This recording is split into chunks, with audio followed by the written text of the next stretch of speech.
হোজাই ময়নাপুর গরু চুরিকে কেন্দ্র করে রাতে উত্তপ্ত হয়ে ওঠে। গ্রামের ভিডিপি গরু চোরকে আটক করার পর এই পরিস্থিতির সৃষ্টি হয়। গরু চোররা ভিডিপি সম্পাদককে ১,০০০ টাকা ঘুষ দেওয়ার চেষ্টা করলে গ্রামবাসীরা চুরির গরু সহ গাড়ি এবং ২ চোরকে আটক করেন। পরে খবর পেয়ে ঘটনাস্থলে পৌঁছে হোজাই পুলিশ রাতে ১৮টি গরু সহ AS02 BC 3666 নম্বরের বোলেরো পিকআপ ভ্যান থানায় নিয়ে যায়।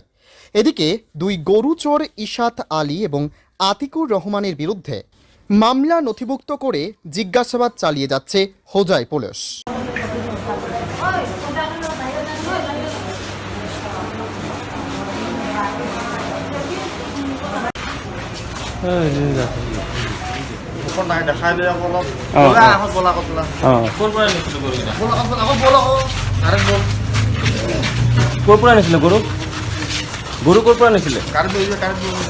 নাম কি আপনার?